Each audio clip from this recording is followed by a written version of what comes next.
All right, well, wait, we're not on yet. All right, we're on now. All right, ladies and gentlemen, welcome to ONN News, Your Voice, Your Vote 2019, Part 2. I'm joined here with Brett Patrick, Chase Stevens, Epidelli, and Chris Miller. So we're just going to go around and just, talk about the races and, what caused, this person to win or lose, and stuff like that. Let's go first. Okay. I'm not gonna start it off yet, but let's go in district order. It's more likely than not to go to the Democratic nominee Lorena Lopez. I think like Hernandez. We have the Republican nominee in the chat. Fraud is still definitely out there. There could be. She's leading by 6. What do you guys think happened that election? We'll start with Connor. And then we can go in any order, but Connor can go. Well, I said this in the first video. Fraud is still out there. It's still early. We'll see. Abdelli could still come back, even though we called it. It's sad. I did not expect this to go that way. I seen that race in my own eyes going for Abdelli. It was a shocker, Okay. Me to go next? Yeah, you can go. Okay, so while fraud is still out there, and I kind of agree with Connor, historically speaking, fraud has always gone in the favor of Democrats. Especially like the last House election, there were 10 votes given to every single Democrat in the election. It was given to Sam Martinez. It was given to Jacob Taney. It was given to Kenneth Quinones. It was pretty much given to everyone, every single one of the Democrats. And why? It's because they wanted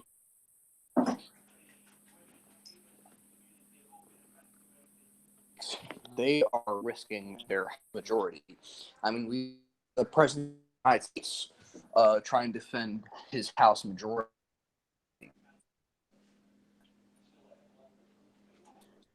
And I think that's possibly why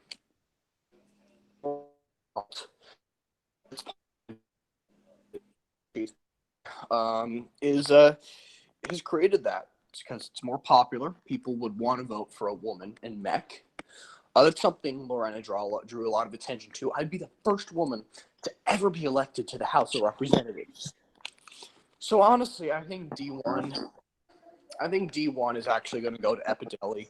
I mean, I know that's pretty bombastic, but I claimed it last night. I'm sticking by it. After fraud is deleted, and if we find Lorena, then obviously it's going to go to Epidelli. Mm-hmm.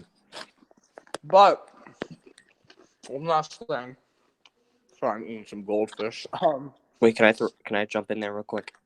Yeah, sure. Yeah, well, Chris is also saying, so-called, woman, I think also why they would elect so-called her or whatever, because she's a woman, that's what she claims she is.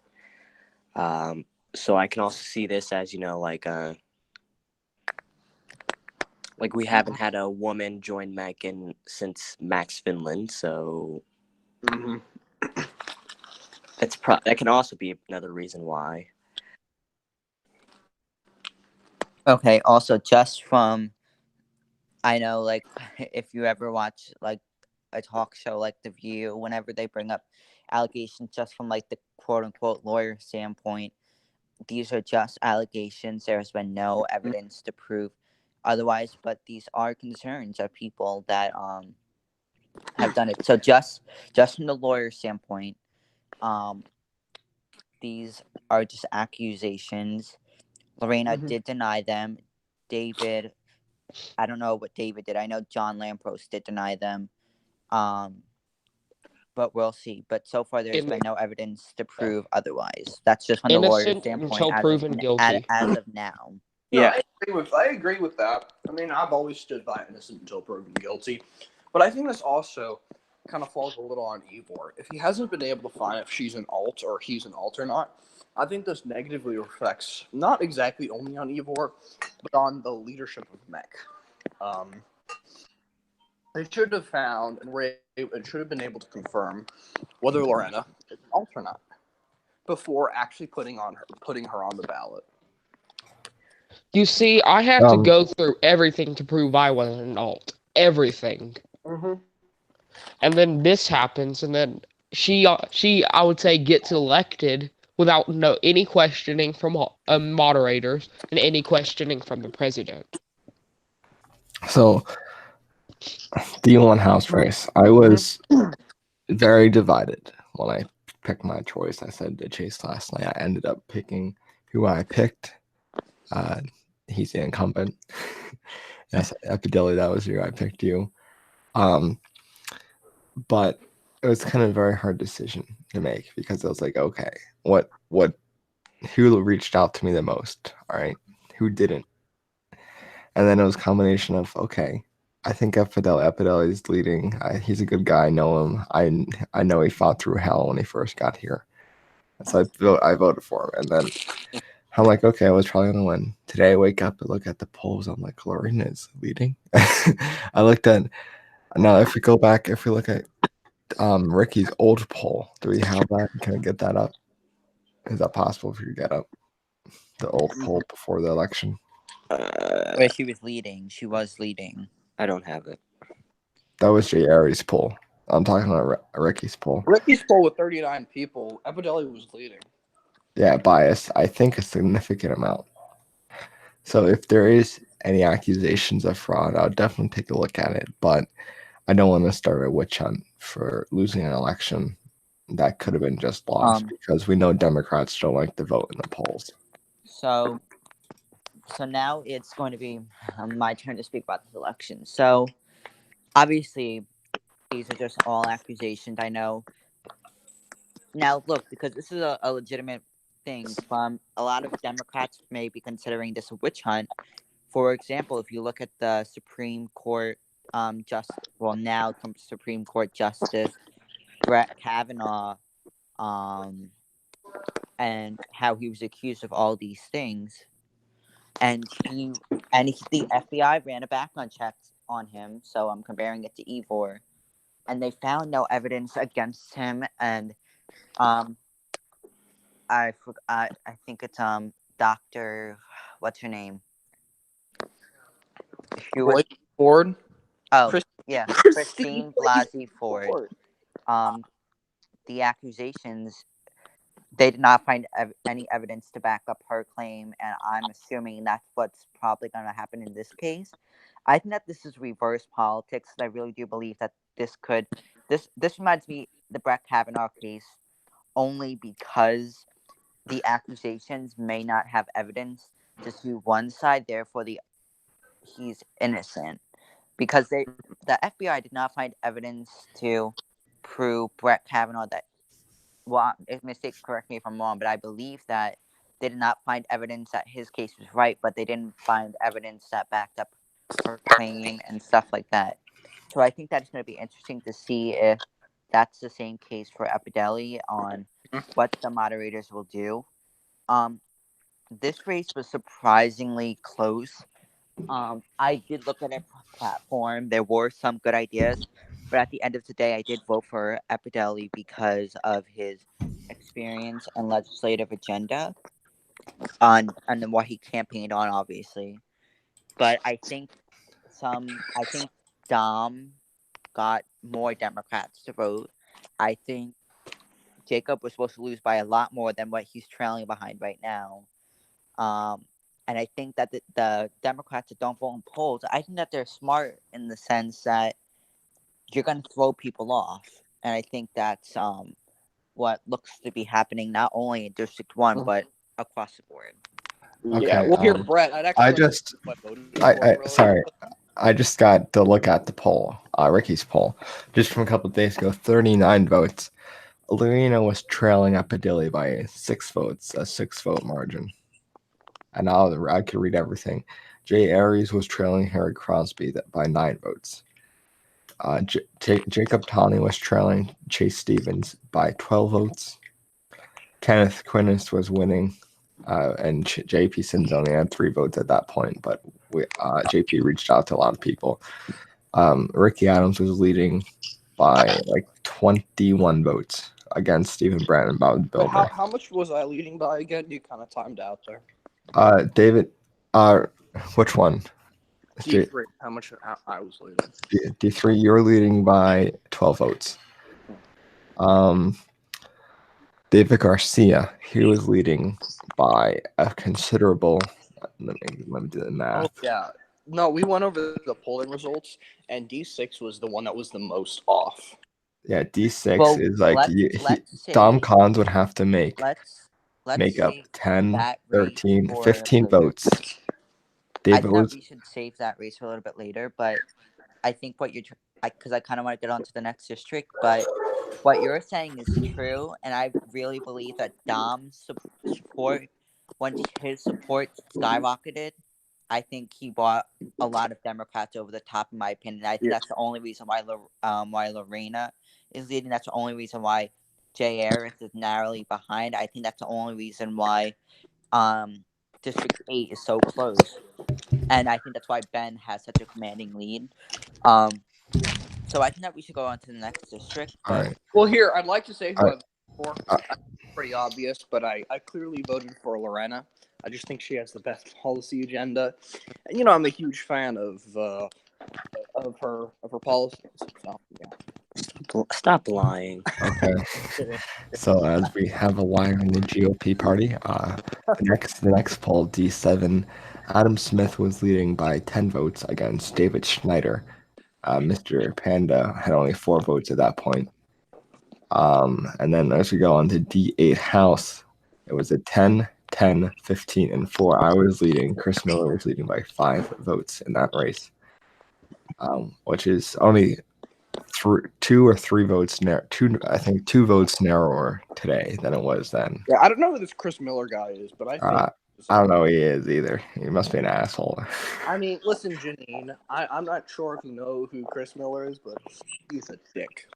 All right. All I right. don't think that's appropriate. All right. For In this D9, let's not get censored by YouTube. In D9, Ben McKay was leading Jasper Lee by 2 votes. All right, we're gonna keep on discussing the House results. Brett, keep on going. Okay, so now this is now we should go on to the next district. District 2, Harry Crosby. I think that this is he was running for his 2nd term or 3rd term. 3rd, I believe. 3rd. Okay, so this was his 3rd term. Also challenged by a newbie, Jay Harris. I think it was him. Actually quite interesting. He supports no limits on abortion, I believe. Very far left him. But here's the thing. I think No, I probably should have asked him what he stood for before I voted for him. he is not leading, but he got, I don't know, like he is 5 votes behind Harry, so he probably got like 20 votes or something around there.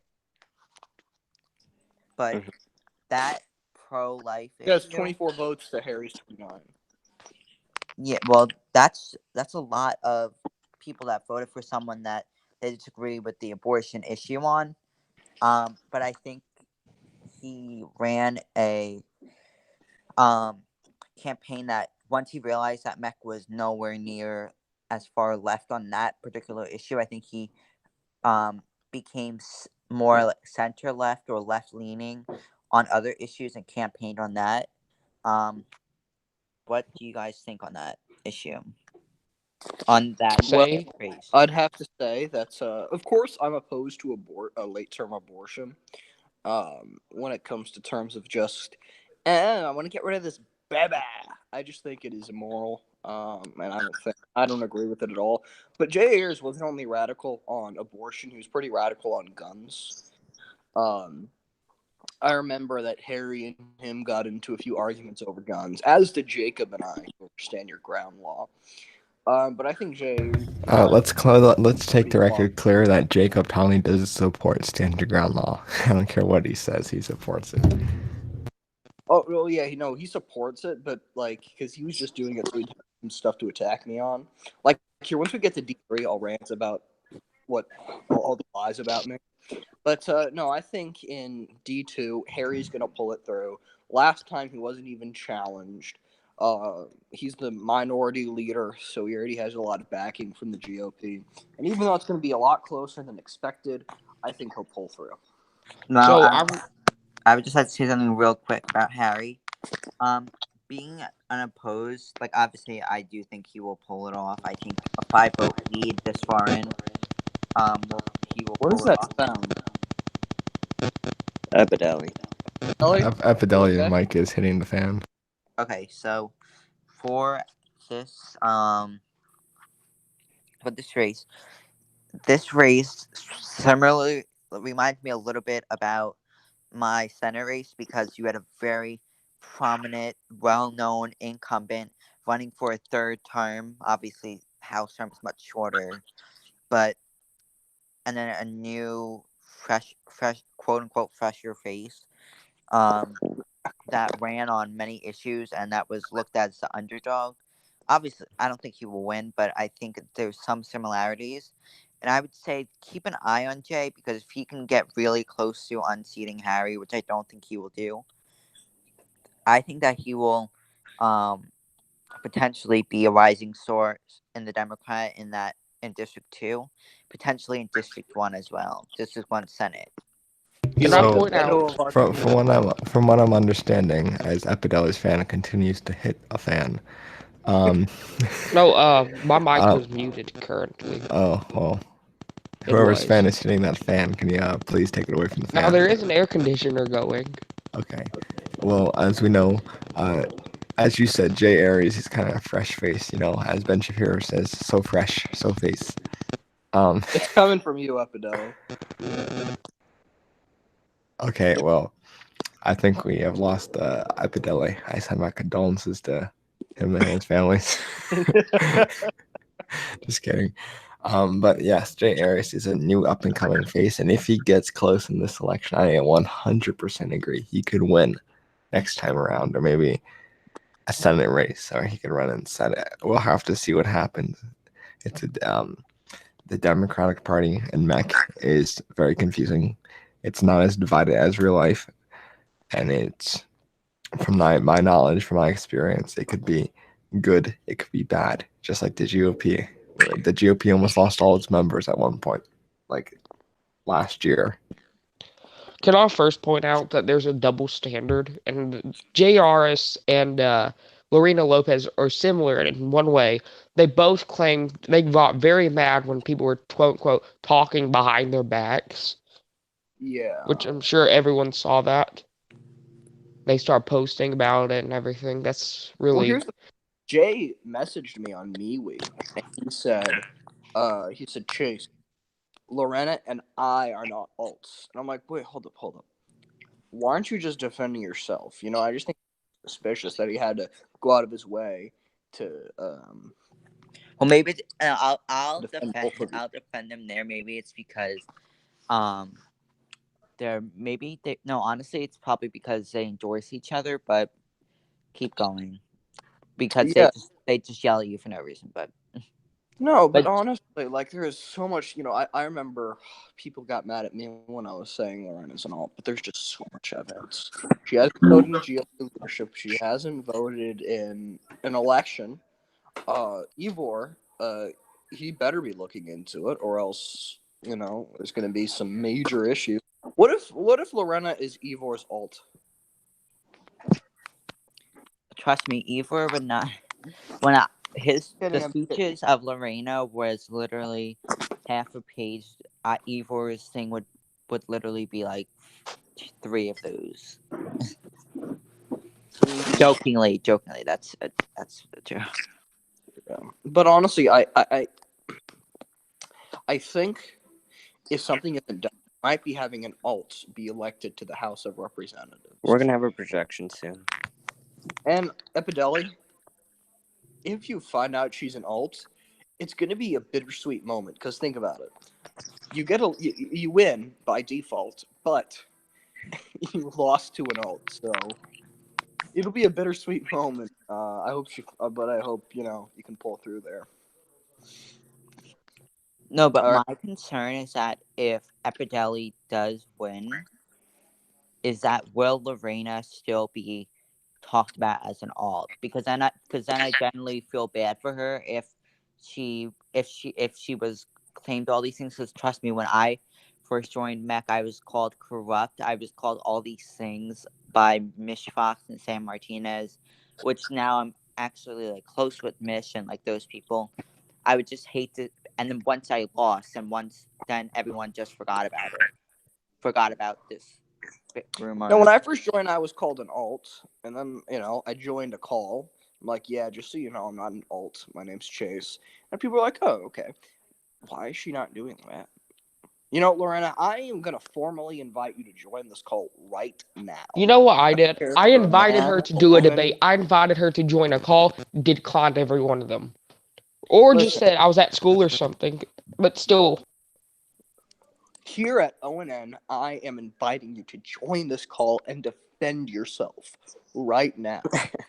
I am too. I want to speak to the person who's behind that profile. But Is no, your in name all really honesty, Lorena? Are you really a woman? Or Just- are you just Grover? Are you just gross? do you think that if Epideli does pull this off, which is certainly possible, there was fraud surprisingly favored Republicans last time. Usually it does not, but it could this time as well. Do you think that these claims will go away if she does lose? That's yes or no. Just everyone in here. Wait, what's the question again? If Epideli does pull this off, do you think that the claims against Lorena will go away? Probably. See, now that's a okay, sure. I Fair. think that's a problem though, because then to me that's politically motivated. And I know will that- not stop calling her an alt, even if I do Wait. win or lose. Wait, Yeah, Brett, me and Epideli were talking before we started this live stream. Like, what if she wins, and then a couple of days after she is found an alt, who would take the seat? See, if she's not an alt, I will treat her fairly. She's a real person. She seems very No, kind. Find out that she's an alt and Ivor gives the seat to the Democrats anyway and allows them to appoint someone, I'm going to be livid. I think I that's may very- leave Mac. I don't know. Depending on how, I'm not going to leave over this race. It's because alts are a very big issue of Mac. Very big. Mm-hmm. Because Well, I I was, don't like I said, I was very much accused of being an alt, and I had to go. I lost elections for being accused as an alt, and that still follows me. Yeah, no, people thought I remember I was told that you were Harry's alt because you guys had a similar IP address or something like that. how did you guys not be accused of an alt if you were brothers? Yeah, no. Well, we Because didn't if want I- to I- reveal I- that because people would accuse us of political dynasties. Mm-hmm. But then what about but don't you guys vote? Yes, we do. So then how does that not come up as the same IP address? It is the same IP address Well, I because we're think the same. Ivor just knows that because you guys have both been in calls. And Because we had to go into a hearing with just us two, Ivor and Malik, just to prove it. And we have to get pictures and everything of our screens. And what does Lorena have to do? Nothing. Well, I mean, we don't know that because Ivor was saying he can't comment. But then again, I think since you are running against him or her, that you have a right to know. I think alts are a very bad thing in Mech. But we all have a right per se to some privacy. I mean, as long as they're not going out and sharing the IP addresses. I forget who did that a couple weeks ago. Unfairly, my IP address has been leaked to people, and I it forget. Someone shared their IP address. I forget which Wait, candidate. I have a question. So, how can you even add another account on MeWe?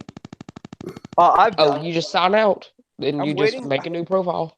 I I'm sorry. actually okay. So I actually made the official mech NRA, and I'm waiting for Ivor to accept.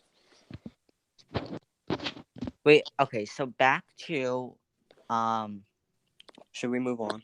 yeah, I Yes. just want to get, because if Lorena loses, which obviously there could be fraud, but no, there will be fraud because Ivor said that there is no fraud. Do you think that the allegations will stay? Ivor said there isn't any fraud right now. When he Yeah, made it at 10 we- o'clock in the morning. We don't think- know if there's fraud at the moment, but there's most likely is because there's always fraud. Yeah.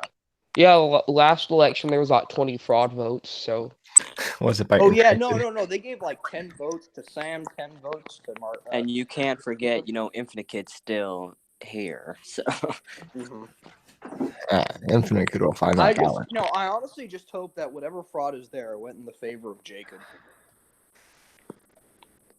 Yeah. Because I don't want to lose 10 votes and then he gets 2. yeah, then we're gonna have to call all of our races back and re-project them. Yeah. Well, guys, we are 4 hours and 9 minutes away from a call, from the closing end. When polls close, Wait, how can long till polls close? We can make official. 4 hours and 9 minutes. Well, here, Yeah. what races do you think that cannot be called back? Like, which ones do you think are certain? I'd probably say District 4 and 5. Mm-hmm. And probably Dom, because, he's going to win no matter what. So, can I point out how partisan the Democrats have been this election? yeah, sure. That they've been saying vote down ballot, and for example, I voted half and half just because there were some good Democrats candidates out there, but I do kind of want to. I don't know how we would say this, but I kind of do not want my endorsement for Kenneth anymore. I really do regret endorsing him because he's going around saying vote straight down Democrats. Yeah. And I think next election we should use that against them because they're very partisan now. And most people do not agree with partisans. Well, I think we could Remember live when people were saying partisanship. I was a huge partisan? When Kenneth was saying I was a huge partisan, he straight up says vote blue no matter who. Right. That's so no, honestly, we are gonna have to rally for the speaker vote because I do not want him to stay as speaker. Me neither. So I was going to read something for you. I'm going to blank out certain portions of this personal message he sent me because he says, "Hello, Apodeli. Can I guarantee your support for another term as speaker?" And he says, "I understand and I appreciate that you support you give me as speaker. Harry Crosby, your brother, is running, and I understand he's your brother and would support one sibling, but Representative Crosby has not been active enough to be speaker. He hasn't proposed a good amount of bills, nor think he's prepared to take on these challenges of obstacles ahead of him. That's why I'm here coming out and asking you to reconsider this, maybe last time being Speaker of the House. But I appreciate your time. Thank you."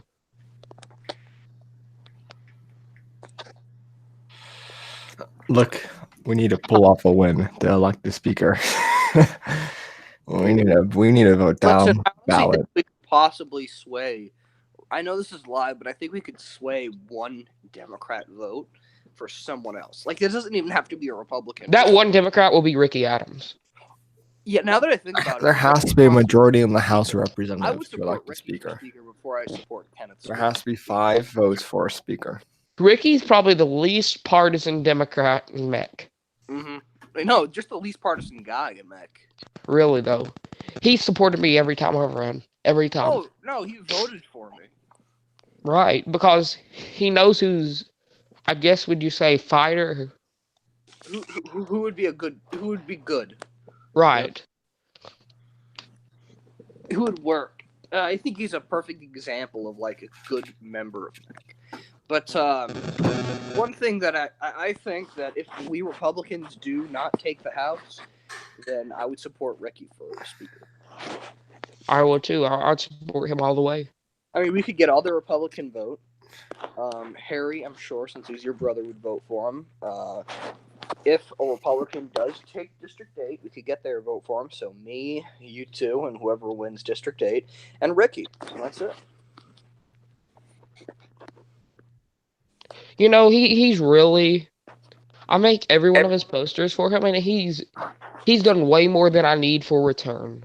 Always, I always done more.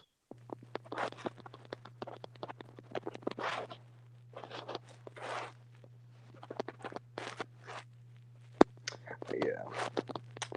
So here, do you guys want to move on to the District 3 House race? Talk about that. Yeah, sure. We should talk about D8 too. All right, cool. So, should I start? Sure. All right. So, naturally, I voted for Jacob Tawney. No, you Huge Tawney supporter. Stop lying. See, no. I supported UbiCare, but then I supported you. Well, no. See, here's the thing. I wanted to talk about this. I do not oppose UbiCare. I don't know where they got that from. I mean, in real life, I'm pretty conservative, but in Mac, I don't want to repeal UbiCare. Just like people's politics in Mac are different from in real life because they are different. Because there's a lot of different things going on in Mac at the time, and there's different politics happening in real life. And no, I do not oppose UberCare. They kept saying that. I never said that in my life. And it was super annoying. But nonetheless, I'm happy that I was able to pull through and win the race against Jacob Tawney. I mean, he was pretty well known, but I have to say it worked pretty well because people consider me a popular Republican just because I'm a bit more well known now. I served as Attorney General under a pretty Democratic president. I was considered for different positions under the Brown administration. I didn't accept, but I was considered. And I served in a Democratic House of Representatives. I've worked with many Democrats, and people realized that I could do the job well, and I'm very grateful for that. But also with Jacob, I think people just wanted someone new to kind of take the reins. So yeah, right now I think I am. I think at the time I'm 8 votes ahead, but there might have been another vote while we've been talking. No, I'm 8 votes ahead. I have 54.1% of the vote. He has 40.98% of the vote, and there are 3 people who voted write-in. So yeah. What about you guys? What are your comments on the race? Wait. You said in the election there you have 3 people who voted write-in. Yeah. Okay, that's weird. Uh-huh. No. Listen. No, listen. Because look at this. On House D1, there's 2 people that voted write-in, and D2 there's 8 write-ins. 8. That's a lot. In D3 there's 3. In D3 and D4 there's 1. In D5 there's 1. In D6 there's 2. And D7 there's 4. And D8 there's 5. And D9 there is also 5. Okay, what's the point you're trying to make? Why? There's a lot. There's 2 races, D8 and D5 have 5, both 5 write-ins, and that's the one has 8. So my point is, what if some of those write-ins they're writing in the point that they that spam that they voted in a couple other elections, That's just spam. In the other elections, they don't care about it, so they just wrote it in. No, it's a theory. It's not true. It's just an accusation. It's just a theory. Don't go grabbing your pitchforks and coming to my front door or anyone else's front door. But still.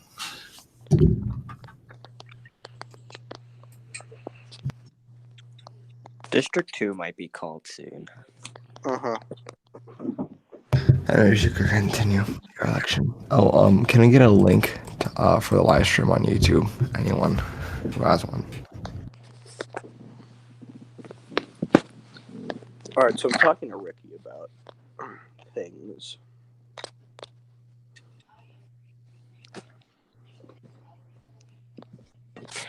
Epideli. What? We're talking about District 3. Oh, yes, I do think Chase can still keep him lead. I think that's going to be a Republican district. Yeah. So do you guys think it's going to be 5-4, or do you guys think it'll be Well, 5-4? in my opinion, I kind of right now I did call District 1 for Lorena, and that gave the Democrats 5, a majority. But then again, fault has not been deleted, so I kind And of also, we're not sure. kind of want to retract that call because also the fraud is still early and she might be an alt. Okay, I'm confused. If you look at the results, why is House D1 blue, red, and yellow, but the rest of them are green, blue, and yellow? What do you mean? Okay, so look at the House races, right? The live results. So you know how yeah. the colored bars? Yeah. It's weird, inconsistent. Just like the inconsistency of proving if people are alts or not. Okay, Chase. Whenever I retire, I'm going to become the Alex Jones of this community. All right. Let's get off of the House and let's talk a little bit about the Senate elections coming up after this. Who is running? Oh, Terrell McCann might run. He's undecided if he's running for D4 senator again. See, in my opinion, I feel like Republicans do much better in the Senate and Senate races than the House. I feel like you guys focus too much on the House elections. Thank you for telling us about real life.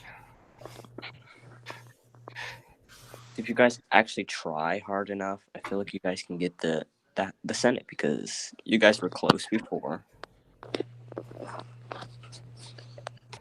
And this is a big improvement for the House too, because you had 3 seats and expecting to go on 4. Yeah.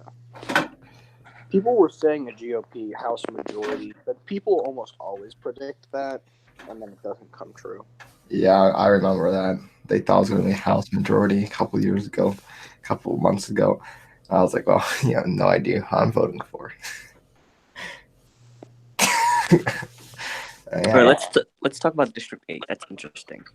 Chris is here too, so he really wants to talk about it. All right, Chris, you can begin since it's your race. Now, in my race there, it was a very interesting start. I ran against Peter Weitzman, who is also, I thought, to be an alt. I'm not too sure if that's true or not, but that's what I hear. I'm not saying it is. I just really don't know. And I lost in the primary. People really didn't know me still. They didn't remember me, as Ricky said. So I was like, okay. And I was like, when I decided to run further, I told Chase last night, I was thinking, I was like, okay, maybe I will, maybe I won't. And then I was like, something was like, run. And I was like, I'm going to run. It's independent. And so I went from having not a chance to leading in the polls. It was pretty good. And then today, I had a 5-vote lead. Then today, well, Ricky Adams said it was a 2-vote lead because of all. But anyways, today I woke up, I had a 2-vote lead. Then I had a 3-vote lead because another additional voter voted for me. I know who that person is, but I'm not going to disclose her name. And it's still a really close race. Peter Weitzman has been inactive.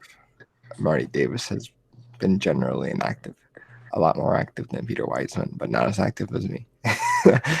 But Good. it's very weird from some Democrats have said to me about Marty. And I'm not going to say it on air because I don't want to tarnish his reputation. I don't really know if it's true or not, so I'm not going to say it. And they basically gave a reason why they're voting for me. And I was like, okay, that's interesting. Like I was one person who we really don't like each other at all. Said I'm probably going to vote for you. And I was surprised by that. I was surprised. I mean, I'm just proposing a common sense solution to the government. I'm getting votes for common sense. Who knew? Yeah. No, I know what you mean. So here, do you guys want to talk about possible policy agenda for the Republicans? I want to finish District 8, and then we can move on. For me, it's still close. Even though Chris is probably might win, I expect to go into a runoff actually, but I don't see a scenario where no Bill Marty wins. Not a chance. I mean, I think if it goes into a runoff, it's going to be Miller v. Davis.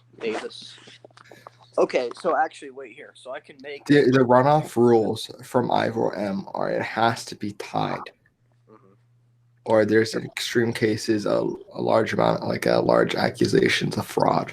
Well, here I've just been contacted. I was speaking with Representative-elect Adams, and I can announce here on ONN News that he will be seeking election for the speaker. What? Oh, Ricky's going to run for speaker. Oh, Adams. Oh, wrong person. let's see if we can actually get him on here. So I was gonna run speaker, but then no. But to be honest, either Peter or Chris would actually be good because it's Republican, you know. Yeah. all right, let's see if Rick could come on here. I want to see him. Is that him entering the newsroom? Maybe. I can't tell. Yeah, maybe. Does anyone see Ricky entering the newsroom? I'm trying to look. No. Can't see over there behind the cameraman. Hey, stop looking over there, okay? We need to look at the camera. Oh, sorry. My apologies. Amateur. Hey, don't look down there either. I've stuff down there. Ooh. I at least want a 49% margin for him to be projected. Uh-huh. Yeah. For who? Harry, but he's still down there. I mean, if he at least gets one or two more votes, I think we can project it. Did he get one or two? Because there have been a few more votes. Did his margin grow or shrink? It's still the same for me. Let me see. I think I see Ricky Adams. I'm glancing over there. I'm sorry. I'm glancing. I'm not looking away from the camera. I'm glancing over there. No, he's not. Oh. No, it's still 61 people voting. Yeah. But let's talk about the projected Democratic House majority. Well, here. What if we? Okay, I'm just saying. No, that is not Ricky. That is apparently our cameraman. My mistake. Yeah. I don't know why you did that, but okay. But no, I think since us Republicans do have a 1 seat extra, you know, and we have 4 seats, I think we can still push for a lot of good policy. You know, one thing Chris and I were talking about last night is if we win, we want to lower land value tax for land owned by small businesses. Because, you know, small businesses need less taxes, less regulation to be able to thrive. And we also want to put forward a non-butchered constitution that hasn't been, as I stated, butchered by previous representatives. I'm not going to name who, but previous representatives who chose to edit to win arguments. Let me tell you this. I showed Chase the original Constitution that I wrote. I haven't looked at the two differences. I haven't picked out what is different, what's the same. No, But- here I wrote a new one. It's pretty much the real Constitution, except just like kind of reformed and reorganized. Because what I showed Chase was the Constitution when it was originally approved under the Adams administration. You know, we should have like a state delegates for constitutional conventions. You know? Well, in order for a constitutional convention, it has to be called by the states. Well, yeah, but also it could. Well, I mean, because you know, right now we don't have states approve amendments. Don't forget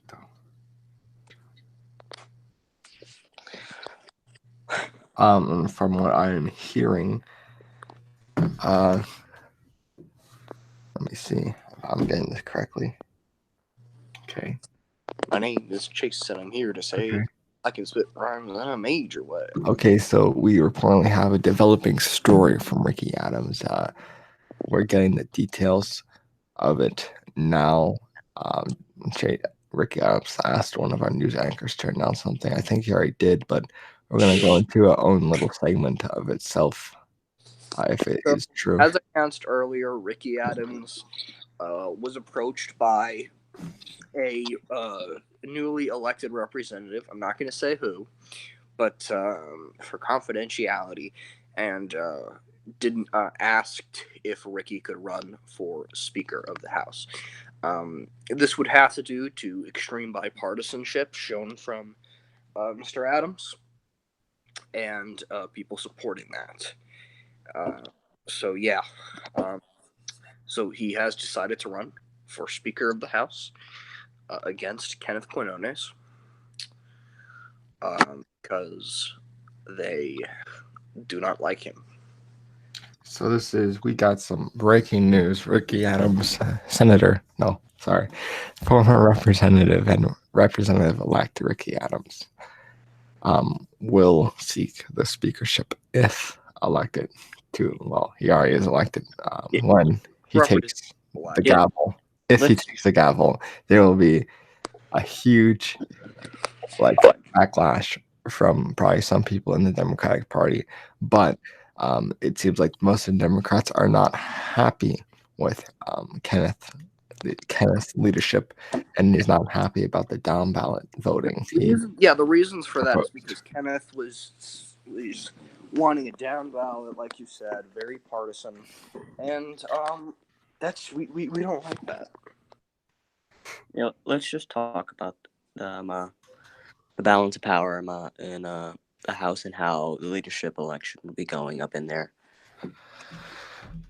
Oh, this is going to be an interesting leadership election, to say the least. We have Adam Smith on the Republican side challenging Chris Miller and potentially Chase Stevens for the Republican minority.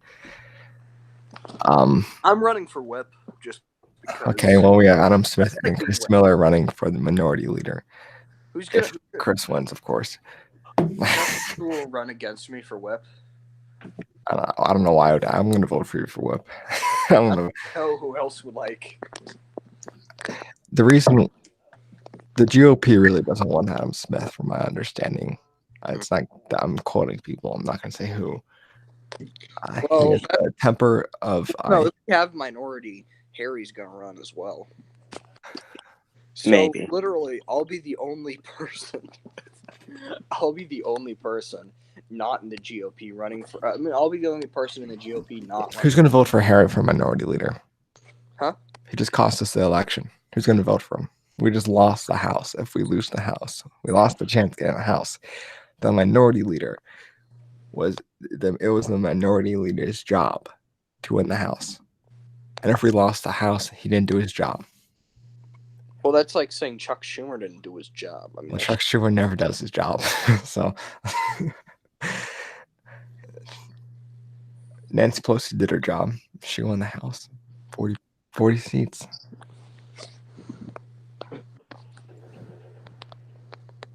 if you can't win the House during a Democratic president, you got some issues. But I gave him props, and he tried. And he's running for speaker, and that's why I'm voting for him for speaker. So I don't have a minority leader challenger. I know it's a pretty bad way to look at it. But I want to vote Harry Crosby if I win for speaker. And I hope Chase will join me, and I hope Harry will join me, and I hope someone else will join me, and I also hope someone else will join me. And There's not enough people the GOP has. so we need, in order for the speaker to be elected, there needs to be a majority in the House. Well, no, because here's what's going to happen. If you win, which seems likely, it's not been projected, but if you win, it'll be 4 Republicans, if you caucus. And we don't like Kenneth, so Ricky will run for speaker against Kenneth. He gets all of our votes plus his own vote. That's 5 votes. He becomes speaker. Why can't I vote for Crosby? What? Why not Crosby? Because he'll lose. Look, this is interesting also.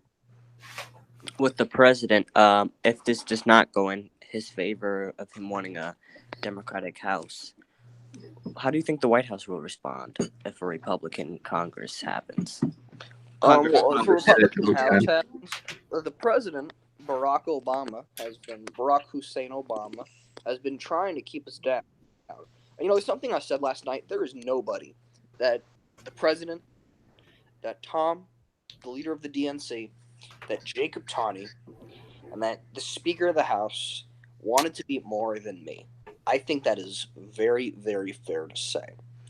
And I think there's a reason that they wanted to beat me so bad is because we have a stark political contrast. When it comes to taxes, I want to see them lowered. They want to see them risen. When it comes to guns, I want to see less regulation and more freedom. They want to see less freedom and more regulation. When it comes to business freedom, they want to see more regulation. When it comes to immigration, they want to see more illegals. It is a stark political contrast, and they wanted to beat me and us. However, they have, unfortunately, as of now, they've retained the House of Representatives. But I still think a 4-person win for the Republicans is still beating the establishment because it's better than people thought we were going to do. And also, we still might have majority if Lorena does is found to be a criminal alt, illegal, then yeah. Like alts are like the illegals of our society. Okay. We don't know if she is an alt, but I don't know. Can you hear me well? Yeah, I can hear you. All right, good. I'm not too sure if my voice is too. We don't know if she is an alt, but if she is, that would be an issue for the Democratic Party and for us. Well, not really for us. We'll get the majority in the House, but it'll be an issue for the Democratic Party because they allowed an alt to run. So that's if, and we don't know. It's just speculation, as the host Chris, I don't know his last name, will say. I think he's from the BBC News. I don't know. Will tell us that it's just speculation. We don't want to get any conclusive evidence. That's just speculation. Here, I'm going to add Ethan. Ethan Fitzgerald? Is that okay? Sure. But I shouldn't get this out live. So we have to see who is going to win and who's going to lose. I hope we all win fairly. Let's talk more about the GOP since they're a big topic. And anyways, let's talk about the upcoming Senate primaries. And who do you think who might run? I'm watching TV. I can hear someone's background. It's probably yours, Connor. But I'd have to say that the GOP primaries have always been You know, they haven't been that tight. It's always been just kind of, okay, who wants to run? Oh, you want to run here? Here, can you run here? We want to run as many candidates for as many offices as possible, even if we don't win, to gain more legitimacy and put ourselves as a bigger party. If you look into, if you really think about it, oh my god, I just forgot what I was gonna say, dude. It's been a long day. Even though it's been really short and I'm tired, I'm kind of a long day already. But no, I'd have to say honestly, I think that this has been a really interesting election.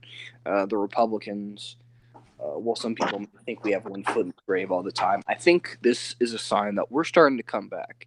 We might have not taken the House this time, but hell, we'll take the Senate next time. Or we'll take the House next time. Or you know what?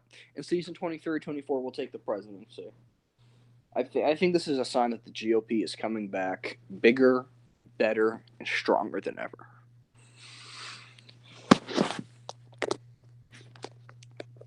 So, yeah. Yeah. Is Ethan joining? I added him to the conversation, but I'm trying to get him to join. Ooh, let's get Ben on here. Someone needs to add Lorena to this conversation. Who? Oh, I got her. Oh, that's it. That's it. Where's Lorena? I found her. Already added her. Let's see if she'll join.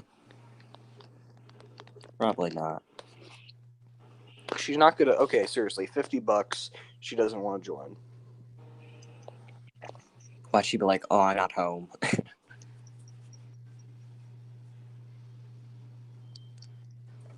No fair.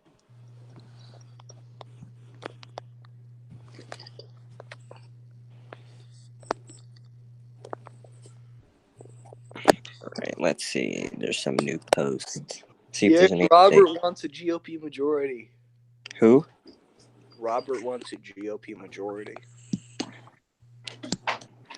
Ethan Fitzgerald is with us now. Oh, what's up? Hello. Hello. Right now, We got some updates. Oh, no, we can't call anything. Not in favor of Harry. Ethan, you can continue what you're going to say. Oh, okay. So right now, well, there's a new vote in, which messes up my thing a little bit, but I'm calculating the generic ballot, like how much each party in general is getting, by like adding up the totals in each district and dividing it by the total number of votes times 9, because to make it even. And right now, the Democrats in the generic ballot with the 61 votes said there's a new vote in, but this is close enough. Are getting 46.27% of the total popular vote, and the Republicans are down at 23.50%. Them still calculating independents. And what's that party, for example, like Dave Schneider is with? Like it's like put as S. Party. Yeah, and then I'm calculating the write-ins, but Solidarity Party. yeah. But and so essentially in the generic ballot, although the House races are much closer, the Democrats in the generic ballot vote have pretty much a 23-point lead, which is pretty interesting. That's not surprising. I mean, honestly, the Democrats actually pulled through here. We are trying to get Lorena Lopez Hernandez on here because some of us think she's an alt, but we're trying to see if she's an alt or not. But yeah, no. What were you gonna say? Oh yeah, it looks like she's pretty safe to win, though. I'd say any race that's probably has a 7-vote lead right now is pretty safe, Yeah. or 7 to 8 vote lead. So Yeah, no, I have an. if it's above it, lead right if now. it's above, you have a 7-vote lead. I do. Yeah. Someone else. So So if it's an 8-vote lead, I'd say it's absolutely secure. 7 votes, pretty much, but just we don't know how many alts there are. There's probably not too many alts, because there's 62 votes in, which is not that high, but there were probably a few votes. Yeah. Okay, I'm gonna get back to calculating the generic ballot, and then I'll let you know when I'm done. Alrighty. Yeah. Watch my first vlog, guys. Grover. Oh, don't add him. Do not add him. Yes, I'm gonna add him. No, I swear to God, you add him, you're getting kicked. Okay, fine. I won't add him.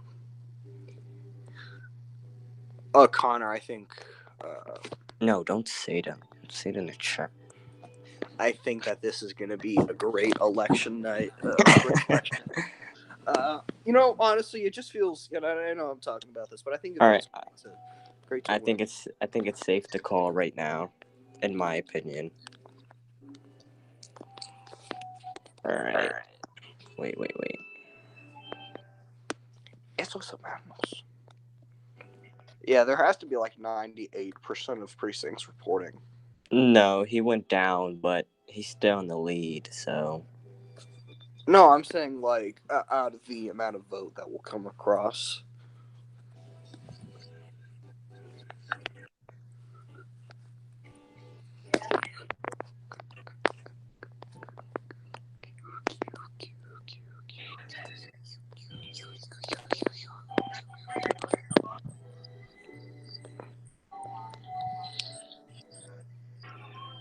Oh, wow. Okay, so Harry's lead has actually shrunk by 5 votes to 4 votes.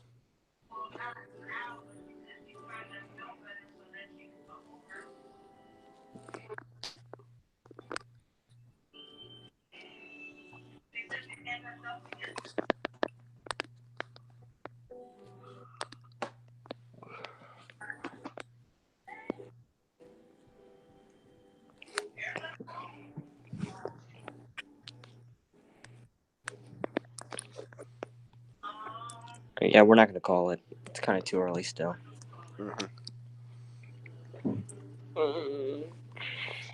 Anybody else want to talk about anything? Abdelli, Chris. So here, one thing I think that we should pay attention to especially is that right now, even though it's going to be a four, as of now, it's 4 seats for the Republicans. I think it still shows implications on the Brown presidency that possibly this could hurt his presidency, as in he could try and pass liberal legislation and we might fail. The Republicans might fail it. They might vote it down. It could possibly mean a less liberal spending agenda as well. One thing I'm sure I'm going to fight for is a cap of government spending. Yeah. Okay, I have official generic ballot numbers. All right. Okay, so this is with 61 votes in because I already started calculating it and adding stuff up before the 62nd vote came in. I'll do a final one when all votes are counted. But Democrats, 46.27% of the vote. Republicans, 23.5% of the vote. Independents, 17.85% of the vote. The American Sovereignty Party, 6.74% of the vote. And write-ins are getting 5.65% of the vote. And do we want to talk about some of the write-in votes, because a major one is ND2, where that race is getting the most write-ins. I think there's a total of there's 8 write-ins, and this race is within 4 votes. So, and none of the candidates in that race are, of course, above 50%. None of them are crossing 47%. So why do you think it seems that people were not quite happy with the candidates in that race, as roughly 13% decided to write in? What do you think was the main reason in that race? I'd have to say that I think the main reason is that Harry's been in there for a little bit. Some people think he can be, a little stubborn, and they might not have liked that, and they wanted to vote against him. And then when it came to selects, they might have wanted to vote for a Democrat. I think a lot of people decided, okay, I don't like Harry, and I don't feel comfortable voting for a newbie, so I'm going to write someone in that I know can do the job. That's what I think happened. Yeah, and also we saw that some of the races were a bit nastier than usual in this election. Especially this was more of a two-sided nasty race in D2, and maybe that could have been inspired of that. But we as well saw, for example, attacks in your race, Chase, but it was more one-sided, but the write-ins there are under 5%. So maybe it shows that there's a bit of a reaction when there is it shows that when there's this level of two-sided attacks, that doesn't really end up so well for the candidates, and it doesn't really inspire people to vote for either of them. And we're seeing that as this one was the one with the most attacks, the one with the most two-sided attacks, and has the most write-ins. And maybe that could be a reason for that, and as well what you mentioned. Yeah. I suffered a lot of attacks, especially ones that just straight up were not true. They said I was racist because I supported Stand Your Ground law. I'm not racist. I just support the Second Amendment. How about let's have a conversation and a debate instead of just slinging mud at people? They lied and said that I opposed UberCare. I do not oppose UberCare. My real life politics are different from my mech politics. I talk about like real life politics in circles. With people on mech, and we talk about politics, and I think a lot of people get it mixed up. My real life politics are not the exact same as my mech politics, because we have to admit there's a lot of different things in mech than there are in real life. We have an income tax, and we have corporate tax, and we have property tax in real life, and sales tax. And mech, we just have land value tax. And a carbon tax. Yeah. Guys. Oh yeah. And here we have a land value tax and carbon tax, and that's it. Yeah. Maybe what we could do now is go race by race, and we can talk about why they're shaping up as they are. So I can talk about D1 a bit because this is my district, or I represented D1 at a point. So it looks like Lorena Lopez Hernandez is going to win this race. She's 7 votes ahead. Epideli isn't absolutely 100% going to lose yet, but it's very likely at this point. He is the incumbent. He's at under 42% of the vote, while she's at 53% of the vote. There's a lot of concern regarding her activity and if she's an alt or not, but it looks like she was able to communicate to the voters that she was the right candidate. She was someone who focused more on local issues, for example, California oil spills, language learning programs, creation of the Congressional Hispanic Caucus, territorial representation in Congress. And it seemed that that more Can local I point out approach. that she plays identity politics? Oh yeah. All right. Anyways, so it seems that she focused more on those local issues, and there was obviously a bit of lack of support for the incumbent Epideli for people's own reasons, and they obviously wanted change in this district, and it seems like, according to the votes that we have right now, that she was at least enough change, or the kind of change that Democrats wanted and overall the district wanted, and that seems like it ended up good for her. And then in regard to Epideli, of course, he is the incumbent. I'm gonna read his profile so you can find out a little bit more about the campaign. And I know he's here, but it'd be a little biased if I can't see his profile because we're not. Well, here, friends. I I sent you an invite. We were just talking about this, Ethan. What if Lorena wins, and then like 5 days later, it turns out that she was an alt? What happens? I'm not really sure, because if it was, for example, I remember there's been a lot of concern over Peter Weitzman being an alt as well, someone who looks like he's not going to win his race, but saying Michael Walker's alt. And, if the people elect that person and it's elected fairly, I don't think there would be really too many repercussions. There could end up being a redo election. Mm-hmm. But for example, people are talking about Peter Weitzman like he's being Michael Walker's alt, and that may be true. But another point is that Michael Walker is no longer active, and maybe this is just an active account he's using, or maybe it's not Michael Walker's alt at all. Maybe Miss Hernandez is an alt, maybe she's not. She hasn't done the greatest job of communicating on that and making it seem like she's not, but again, someone's innocent until proven guilty. So I'm not going to say she's all in all without any underlying proof. We, of course, haven't seen IP addresses, and I know it's being looked into. But if she does turn out to be an all, if maybe there would be I think the case would be a problem if she's an alt of someone else in Congress or someone else in a government position. But if she's just an alt of another person in MEC who doesn't hold a government position, then she'd probably be able to keep the role. Well, That's personally what I think would be the right approach and what would happen. Yeah, no, some people think she's Jay Ayers alt, which I think if Who? alt Jay Ayers, he was the candidate for. Oh yeah, for D2, yeah. Yeah, I honestly think if that's the case, then it's going to be really bad for the. I think it's more reason for there to be an election redo.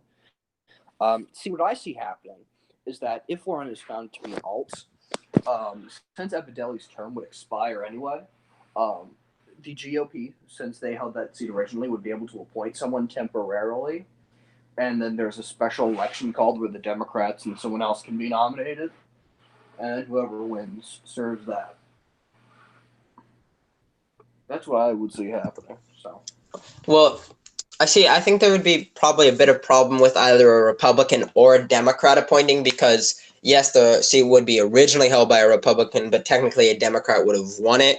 But if in that case, which I didn't talk about, then there would have to be a redo election as well because I'm pretty sure you are not allowed to run for 2 races at once. So if it were to be the case that Jay Ayers and Lorena Lopez Hernandez were the same person, then it would have to go to a redo election. But but I'm not sure who would need to appoint because technically a Democrat is being elected as it looks like right now, but there is a Republican holding the seat, so it's a bit iffy. And as well, one last thing about this race. So this seems to be a better night for Republicans than previous House elections. It's not as good of a night as some Republicans may have hoped. It still could be, but it's not very likely. They either need to win in D1, which isn't looking so good, and D9 is looking like the better way to go. And that is if Jasper Lee caucuses Republican. He's running independent right now, and he's 3 votes behind. So if the Republicans want to gain the House, that would be the best way to do so, probably. But this shows even in this night that's looking better for Republicans overall, that a Republican incumbent still is losing, which is a bit of a telling sign to show that even though that the party overall is doing better, there are still specific candidates who can be picked out that either their opponent is pretty good or the people don't like the work of that incumbent. Can I just jump in here? Can I point out that if she is an alt, she did lie about not being an alt. So that could be repercussions on that. I mean, even if like she isn't banned or whatever, or she's forced to resign, then I still think it's going to be. I don't think she'll get reelected if she's found to be an alt and she isn't kicked out. Because I wouldn't vote for an alt if I found, like, Epideli, for you, for an example. If I found that you were an alt, you're not because I've spoken to you. But if I found out you were, I don't care who's running against you. I'm voting against you because I don't want to vote for someone who lied about being an alt. And I just think the voters think the same way. I just want to jump in there with Ethan bringing up District 9. We're going to retract our call for calling it for Ben. It's close. Jasper's actually, creeping up on Ben, so we're going to call that back. So that's actually good news for the Republicans. Yeah. Still a chance to take majority. Yeah, so who do you guys think will run for Democratic leadership?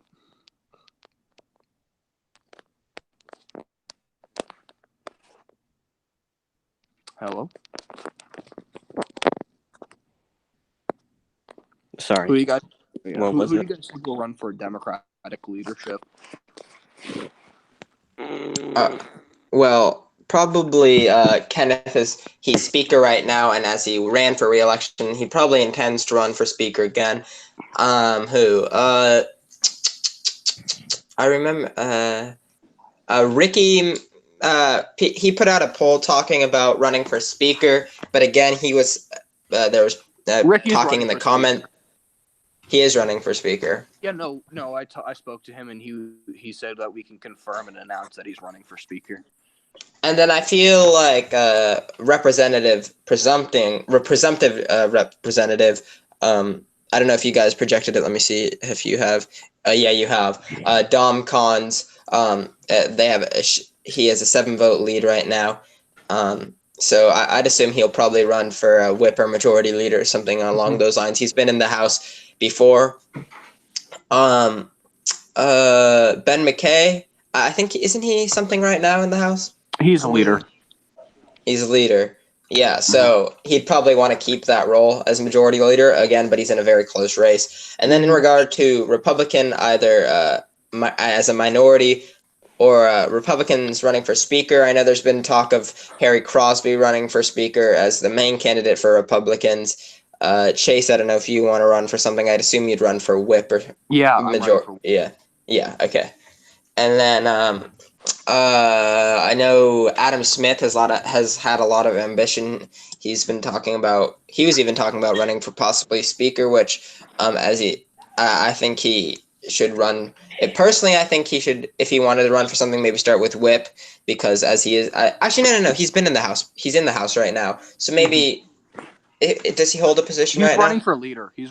Yeah, for leader. So I was going to say whip or leader for him. And then, I don't know, Chris Miller may be able to get whip because he is an independent and he'd probably presumptively caucus a Republican, but maybe he can use his independent status to discuss with Republicans that Chris if is he'd running get for leader.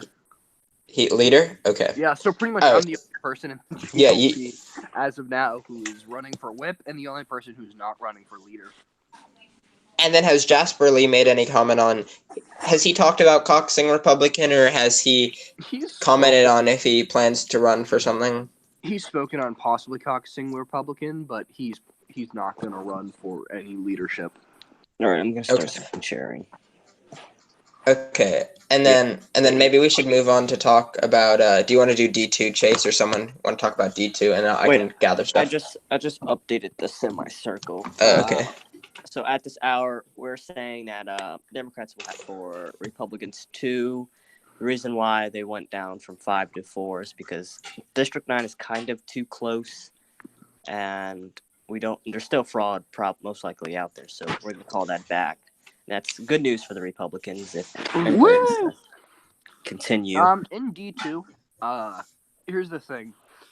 Harry Crosby was in an interesting situation because he might have gotten a promotion, he might have stayed, or he might have gone home. And it was interesting because Harry would have been speaker would be speaker if Republicans get majority. He's been leader for 2 terms, and he would make sense. But at the same time, his race is very, very close. It's almost like when people expect it to be that race between Mitch McConnell and whoever that other Kentucky person was. It's right now in the margin of 4 votes. This is someone who went unopposed for his last re-election, completely unopposed. Is a very well-known Republican, someone that is kind of considered establishment in the GOP, and he is almost losing to a newbie, and it is insane. And I think it goes kind of with this trend of how a lot of these newbies, such as Lorena Hernandez, if she's not an alt, is doing pretty well. Same with Jay Ayers. I don't know. Would I be considered new? Like, I've been in the community for 3 months, so... Yeah. Or maybe more new to the House, as you were only appointed that one time. But overall, I wouldn't say new, but I wouldn't say old either. Like, not a newbie, but, like, newer. Yeah. I got newer members myself beating law. Like, Chani has been in office Wait, I can talk about D3. for a long time. Okay, well, no, I'm just saying, like, overall, we're seeing a trend of people... Yeah. Of newer people being elected. And I think it means that people are wanting some change. I mean, people are wanting some new people in power. people are wanting some different representative, different leadership, different bills in circulation rather than what's currently continuing. And I think that's why we're seeing it be so close in D2. But I'm pretty confident that it's going to go to Harry. All right. And in regard to what's your slogan again, Chase? Common sense conservatism. Yeah. Okay. All right. So now on to D3. So this as well is a race that has been projected, and it's Chase is at 53.23% of the vote, and he has 33 votes. Incumbent representative Democrat Jacob Tawney has just under 42% of the vote with 26 votes, and write-ins are under 5%.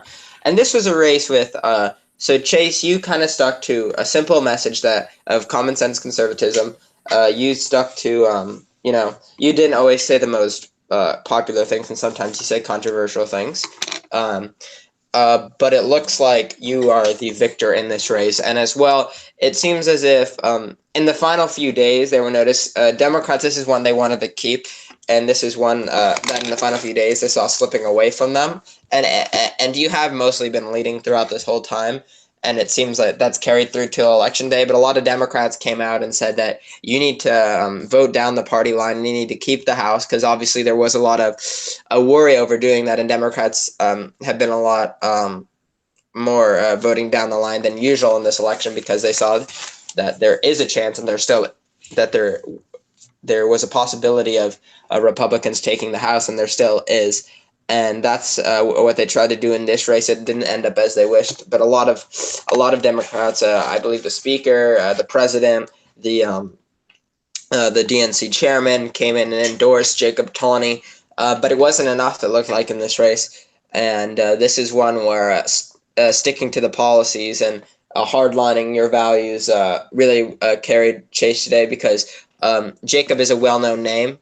And your name is less well-known, Chase, but you were able to win because you stuck to policy. And again, it just seems like we've always seen this trend line in MEC that when you stick to policy, when you talk about the issues besides attacking, it does turn out to work. And so that seems to be a trend carrying through tonight. And as well, another trend I believe that to talk about is more of an anti-incumbent wave, which I've heard about. So in D1, the current incumbent is Epideli. In D2, the current incumbent is Harry Crosby, which he's barely winning, and he is a large division there. Incumbent in D3 is Jacob Tawney. He is lost.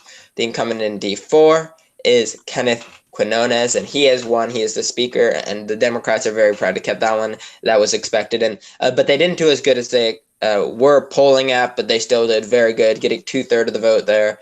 I'm in I believe the current representative in D5 was Stephen Bryant, and he lost the primary to Ricky Adams, and now he's at 24% in the general election, and he's getting crushed. Another incumbent going down. In D6, it's David Serrano Garcia, another incumbent who has looked to loss. And in D7, it looks like Adam Smith, the current incumbent, is holding a seat, but he is still at 42%. So there's not a lot of these incumbents are getting over 50%. But still, he is winning by double digits. Evan Hunt was the current representative in D8. He hasn't even won for re-election, and there's a pretty close race here. It's more of a two-way race at this point. Peter Weitzman is down at 24%, and the main race right now is between Marty Davies and Chris Miller, both within 2 votes of one another. But there is no incumbent winning in this race. And Ben McKay, who is actually seen to be a very popular figure, is showing to be hurt by this anti-incumbent wave, because Jasper Lee announced his candidate just a few days ago, and he's only 3 votes behind him. Ben McKay is still winning, but it is a very troubling sign for incumbents, and it seems as if a lot of people are not happy with the trend line of the House. And it seems like we've had a lot of these I think the last election, or a few elections ago, was an anti-incumbent wave in the House, and it seems like there's a lot of those, and I think that's an important trend to recognize tonight. Yeah. Can I point out how partisan the Democrats have been, especially this election, and also the amount of attack ads certain candidates have put out?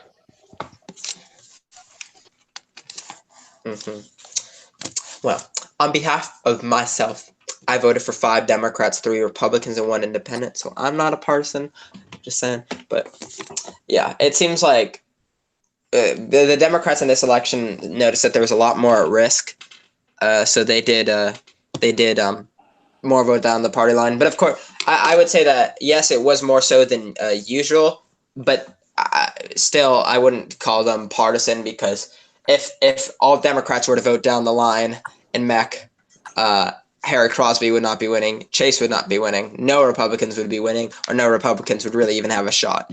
And so it's not really, I wouldn't call it partisan, but it was more voting down the party line than usual, most definitely. And Alright. Chase, did you want to do D4 Wait, I or have someone? All right, so Ethan, as a Democrat and your fellow Democrats, did the Dem leadership, did you guys feel like worried or scared for how this election might turn out? Well, I wouldn't say I'm not in the party's No. leadership. No, I know. But yeah. Well, there were definitely people.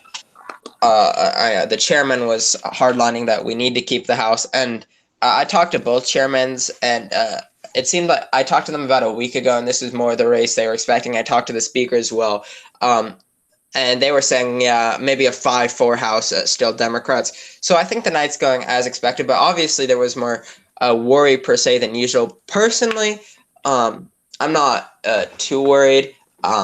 I think I did vote for more Democrats than Republicans, but I didn't vote out of partisan. I talked to all the candidates I could. I reached out to Republicans and Democrats, and I just voted on who I thought was most fit. And so personally, not just Democrats in general, but I did vote for 5 Democrats, so therefore I would want a Democrat majority, but I don't want a Democrat majority just because they're Democrats. I want a Democrat majority because of the candidates who would get to that majority. But I wouldn't say I'm really worried. I think, Epideli and I are good friends. If he were to win, I don't think that would be too much of a problem. But again, there has obviously been concern over how much is getting done in the House in regard to that race. If Harry wins, I'm good friends with Harry. Harry and I agree on a good amount of things. I'm fine if he wins. In D3, Chase won. I'm fine with Chase. I think he's a bit more conservative than me, and we disagree on a good amount of things. But at least I have respect. I have a great deal of respect for Chase. If in some of these closer races, if Republican Adam Smith won, I'm fine with Adam winning. He's more of a moderate conservative. If Chris Miller wins, I wasn't really too happy with the candidates in D8, except I think all of them had a great deal. I think Marty last time, he didn't really make anything law. Chris Miller has drama in the past, but I think probably more of the better candidate who was able to show himself as that of the 2 leading ones right now was probably Chris, because his flaws are more in the past, while Marty's have been more brought up, and that's how it's been perceived. And Peter Weitzman, a lot of people liked his specifics in the speech, but a lot of people say he's inactive. And if Jasper wins, I didn't really like that he announced last minute. I don't really like when people do that. But Jasper has experience, which is a good thing. So I don't think people are too worried about the candidates. But obviously, the Democrats did want to keep the House, as they have a Democratic president, and they want to pass legislation that obviously our party more agrees with. And the Senate right now is a 4-4. So if they lost the House, then they would have had a bit more trouble down the line. So I wouldn't really say worry in regard to the candidates, just worry about getting legislation passed through, and because people don't want, just Republicans saying one thing, Democrats saying the other thing, and it getting too partisan. So I think that was the main worry. All right, I have another question. Would you mind it being a Republican House? I wouldn't really mind per se. I think because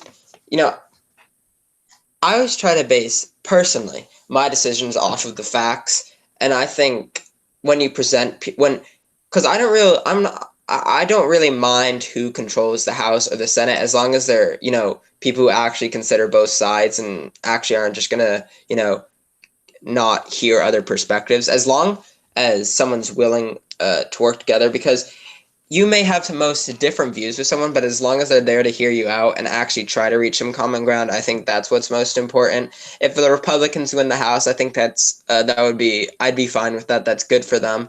Obviously, as a Democrat, I agree with Democrats in general more on policy, but the nice thing about being more of a moderate centrist Democrat is that, you're fine with voting for Republicans and you can find a lot of agreement with them. And the Democrats in MEC are obviously much more moderate than in real life. So I think it wouldn't be too much of a trouble.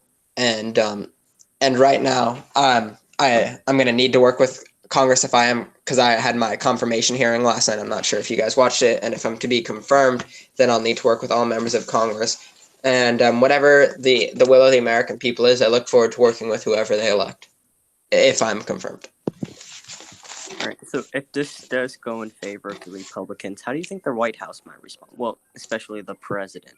Do you think it would be a referendum on his leadership, or?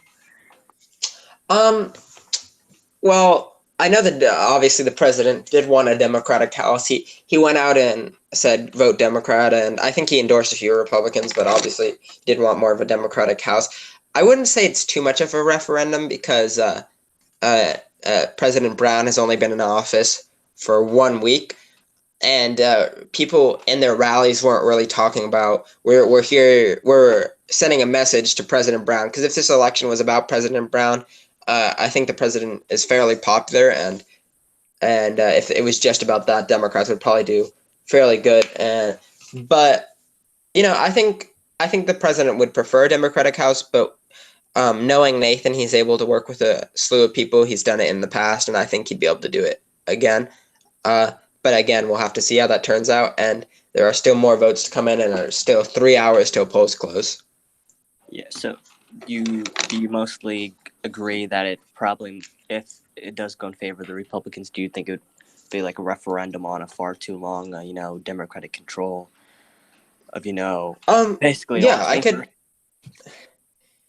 could say it could be a referendum on a long-time Democratic control, because Republicans have been able to talk about that. We haven't had the House in a while, and it's been a main inspiring thing for them that, we could actually win it back this time. And that's been a real call in the past, and we've seen that like the last two elections, and it just ended up in a 6-3, but there was more of a feeling this election that they actually could do it, and I think that was inspiring for them. And yeah.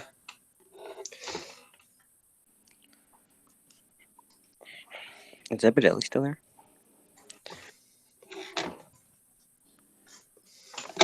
Did you want to talk about anything else? Oh, do you want me to speak?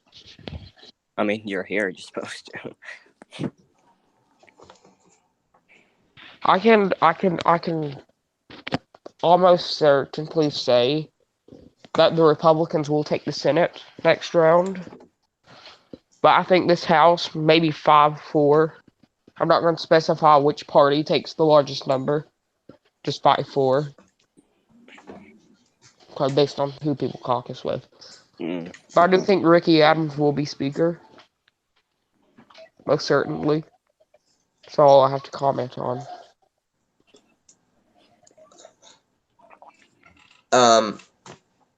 Well, in regard to Speaker, I'll ask him if he's running for re-election as Speaker. Yeah, but one interesting thing is that I believe there are 4 incumbents losing re-election right now, which is almost half of the House. And then there's 1 incumbent who didn't run for re-election. So it's looking like there are going to be 5 new members of the House in total. And why do you think that is happening this election? Because I think that's happening because certainly that they want new faces in Congress. But what they're doing is they're taking. For example, I'd call myself a new face because I've been in the House 1 term. So they're trying to find newer faces that they don't know much about this, but they want them to learn about it. Basically, like a schooling program. I just answer that. Well, I also agree with Epideli. I had a horrible answer. I was unprepared. and I agree with Ethan Fitzgerald when we first started discussion about like this referendum on and incumbents. But also, when me and Chase were talking about this earlier, he was basically saying that people are tired of them. Like, say with Jacob Taney, he's never shot for higher office. Well, he has, but lost. But in my opinion, and Chase's opinion too, that I feel like people want them to like stop running for lower office, give other people chances and, start running for bigger office because you have the experience and stuff like that. And I 100% agree on the referendum on the incumbents. That's definitely happening. Mm-hmm. And then, so we were continuing to talk about the House races.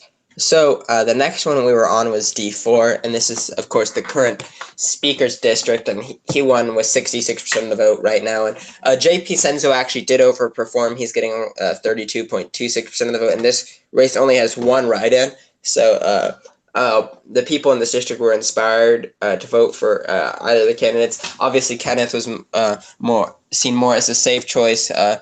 He is more of an establishment figure, but a lot of people just know his name, know what he stands for, and he's been around. And this is a bit contrary to the rest of the election, but a lot of people didn't see J.P. Senzo as the best alternative. A lot of people saw his campaign as a bit silly.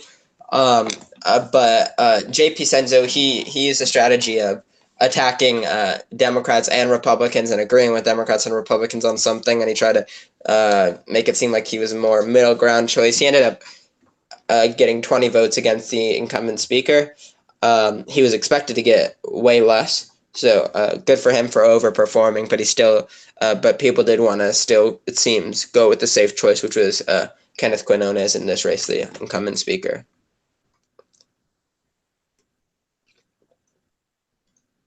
Would you guys agree? Yeah. Yeah, I totally agree with that. Epideli?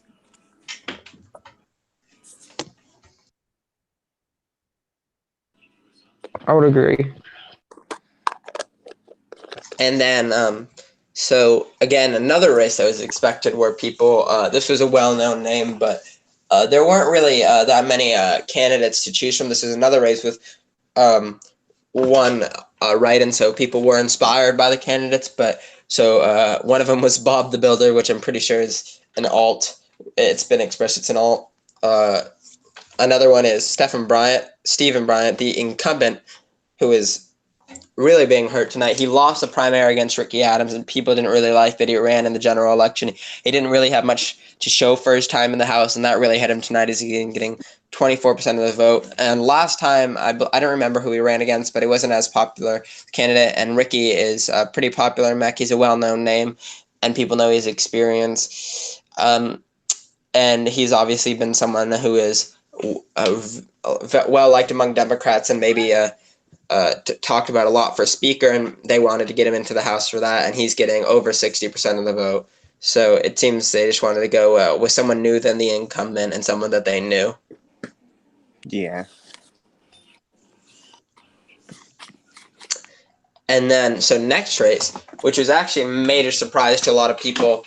So Dom Cons and David Serrania Garcia have been running against each other a lot, whether it be the primary and the general elections. I think this is like the third time they've been doing it now. And former Representative Dom Cons defeated current Representative David Serrania Garcia in the primary. And then after that, it was looking like David Serrania Garcia was going to win the general. He was up big time in some of the SurveyMonkey polls. And he's getting defeated by double digits right now.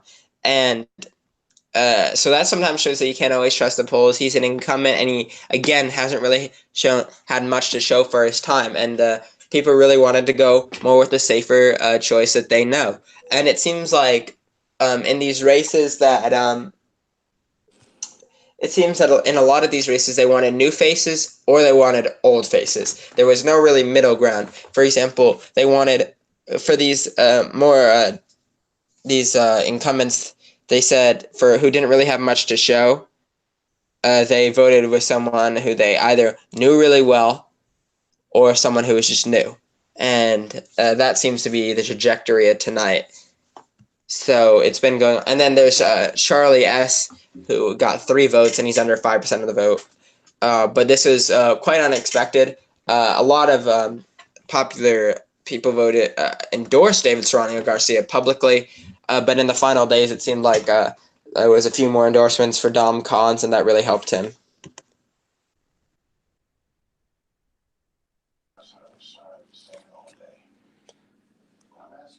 Do you guys have anything to say about the race?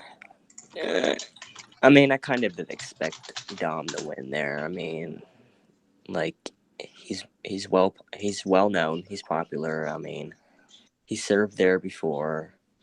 To be honest, David, people are not really happy with his work as much. Yeah, that's pretty much it. And then I I have think an announcement. Yes.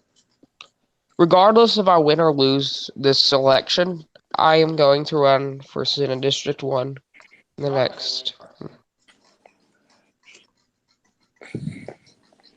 Okay. And then one thing, we'll get back to the races after. We have 3 more to go, but let's talk about let's implicate the president in this. So I was talking about how he endorsed a Republican. One of them was Epideli, who was with us in the call, and maybe that wasn't that endorsement really didn't seem to go over well in that race, because it seems as if that Epideli is still losing this race by double digits. And so the president's endorsement didn't really help as much as you'd think, especially because he endorsed a Republican over a Democrat. And I don't know if there's going to be any hard feelings if Lorena Lopez Hernandez continues this lead and gets into the House. That could cause some problems for the president. And another person that the president endorsed was Jacob Taney. Jacob Taney is getting under 42% of the vote. He's a Democrat, and it seems like the Republicans overpowered him. And the president really, if he wanted to get these people elected, he would have needed to do more rallies or more door-to-door for these people, and that didn't really turn out to be so. And then the president as well endorsed Dom Collins 2 days ago, which maybe could have played a factor in why Dom is overperforming now, and maybe they didn't see why Dom was doing so well. So that's an endorsement that probably Representative Collins or Representative Project Collins is going to remember, and will probably work well with the president. Another one is Ben McKay, which is a very close race. Jasper Lee and the president haven't always had the greatest relationship. Of course, they the first time Nathan ran for president, before the time he didn't end up winning, Jasper Lee was the expected Republican candidate at first, and there wasn't really the best feeling there. And the president signed legislation of Ben McKay's, I believe, today or yesterday. And the president believes Ben McKay has been doing a good job, so he endorsed him, and he's leading right now. So the president endorsed 4 candidates. 2 of the people he endorsed are winning, and 2 of the people he endorsed are losing. And today he said, let's keep the House Democrats. So obviously he does want a Democratic House. Yeah, but the question is, will that happen? Mm-hmm. And then, so what's the next race? D7, I believe. Someone else want to talk about D7?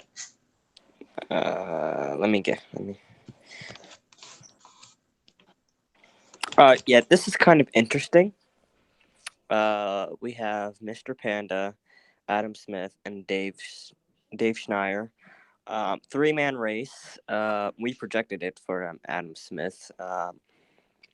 Dave, in calls with him before the election, he thought he had it. But unfortunately, he came up short. Adam Smith, I don't really know him like that, so I can't really talk much about him. But the only thing I do know that he is a veteran of MEC. He served in the Senate before. I don't know, Ethan, if you know him, but I don't. So he must have experience. Well, he has experience, obviously. So I think that's why people went with him. than over the other candidates because he served in the Senate. He's been in MEC for a long time.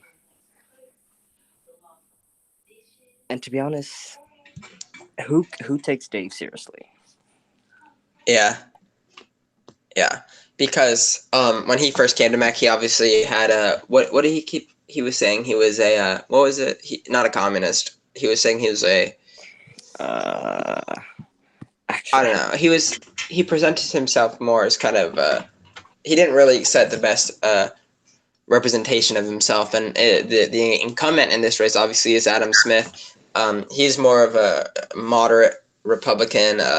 He kind of just presented the ideas that I'm active, I have the best ideas, and I'm most likely to reach across the aisle to improve lives. He said, I talked to him, he said the ideas that he wanted to work to achieve were lower taxes across the board, shorten drug patients, keep the two-tier healthcare system, reform education, criminal justice reform, and transition to clean energy, which is pretty universally approved ideas, and he stuck to those, and obviously it's looking good for him tonight.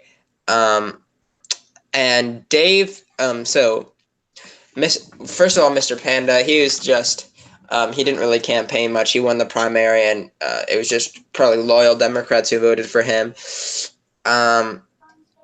But so I was talking about him. He says he wanted to be the candidate that changed. He said he supports middle class tax cuts, UBI, and federal jobs guarantee. And maybe people weren't really ready for that yet, and probably he and people were talking about him splitting the vote from Adam Smith. I would say it was more likely that Mr. Panda and him split the vote because they are more on the left. So Adam Smith was obviously able to benefit from that, and Dave Schneider he doesn't have the best. People don't see him as the most popular guy, and he hasn't gotten past his past representation of himself. Obviously, he seems to be trying to remake himself now, but this wasn't his time, and people might not have been ready for a federal jobs guarantee and UBI and MEC. And then, do you want to talk about D8?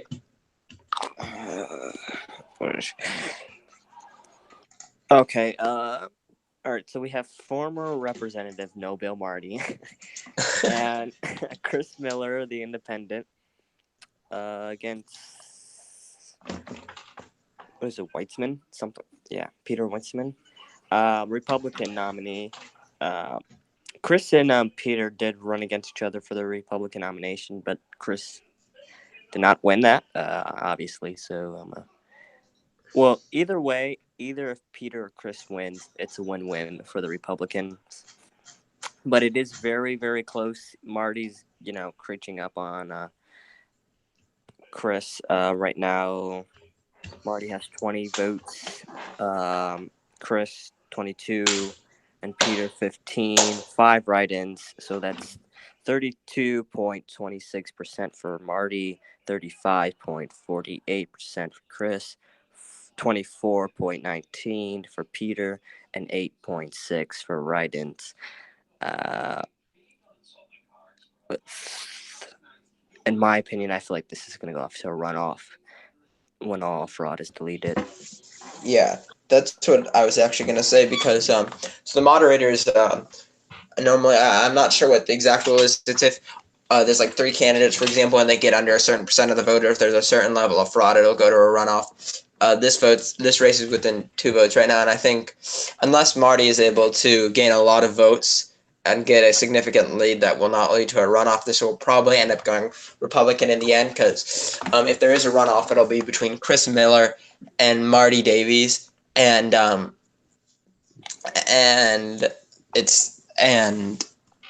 Peter Weitzman, of course, being a Republican, more of his voters would likely go to Chris Miller, and that would obviously help him. And let's talk about why this race is so close, though, because it seems like Marty Davies, people saw him, he didn't really do much last time. He wrote bills, but none of them became law. But people still, Chris Miller has been in MEC for a while, but he's new to a lot of people. He kind of had a simple campaign message. He didn't really do too many rallies, but just say, like, vote for me for this reason. That's pretty much what he stuck to, and Marty did that as well. There wasn't too much door-to-door campaigning that I saw from this race. So they kind of just went into this with those simple messages, and people who know Chris still have hesitations from the past. People who know Marty still have hesitations for now, and people don't know Peter very well. And people say he's people say he's inactive, but also people say he has specific. So each of these candidates have their pros and cons. But I would say at the end of the day, this one will probably end up going to a Republican. And that Republican likely being Chris Miller if he were to caucus that way, because if this is to go to a runoff, it's likely that Chris Miller would win that. Yeah, and if there is a scenario that Marty does win, if there's a runoff, that's most likely game over for the Republicans. Yeah, if the Republicans absolutely need D8 to win. If they don't win D8, they need to win D9 and D1, and D1 is pretty much done. We called D1. Epideli is some votes behind, and it's likely that there's not enough fraud. There's obviously still a little bit under 3 hours to vote, but the question is how many votes really are there still left to come. Yeah. And lastly, there is a D9. So let's see. I think I'm gonna check Ricky's poll, because this one's the poll with most of the votes, and it got 2 races wrong. I think it got D1 wrong and it got D6 wrong. It said D1 Epideli would win, and it said D6 David would win big. And we'll go down to D9. And it said, according to D9, Ben MacKay would get 38. This was if Robert Sanders were running, which he didn't end up doing it as he was appointed to the Senate. But Ben MacKay would be at 38.46% of the vote, winning narrowly. Jasper Lee at a third of the vote, and Robert Sanders at 23% of the vote. And it seems like Robert Sanders, those voters split pretty much evenly. But it is, the polls did seem to be accurate roughly, but with Robert Sanders out and those voters splitting evenly, because in this poll, Ben MacKay had a 5-point lead. In the actual results coming in, he has just under a 5-point lead. So if it sticks to the polls, Ben MacKay should win. But obviously at the beginning of this week, he didn't have any opponents. He was expected to win very big, and this was a week that he did not expect was going to be so difficult. He is seen more of a more popular figure, and he's seen as a representative in a good amount of people's eyes. It's done a fairly good job. But he's got a very close race this time, and he won last time pretty big. We projected his race much earlier, and and Jasper seems to be creeping up on him. And if the Republicans, this is one as well that the Republicans surprisingly didn't put as much effort in, because they didn't know they were going to have a candidate. But maybe if the Republicans were to take 1 point of note, if they do end up losing this race tonight, that maybe they should have put more effort into this instead of D1, because it seems like they put a good deal of effort into D1, and that didn't turn out how they wanted. But maybe if they put that effort into D9, they could have got a majority tonight, and that's just maybe a point of learning. Of course, they could still win this seat, but moving forward, that's probably something that Republicans should look at. Yeah. Actually, speaking of Jasper, he's probably active, so let's get him on here. Yeah, so we're gonna wrap this up soon now, but see if he joins.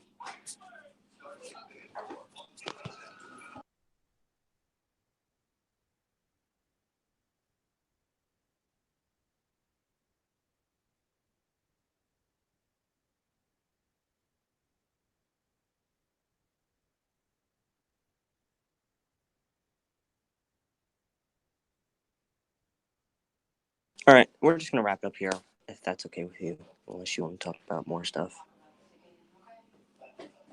It's your coverage, it's your choice. All right, yeah, we've been on here quite a lot, for a while. So, thank you for watching. We will be back though at 6:30 for the rest of the results when everything is certified and fraud is deleted. Maybe Ethan and the rest of them might be here with us, or on Mech News, either one. But yeah, thank you for watching Your Voice, Your Vote 2019 on ONN.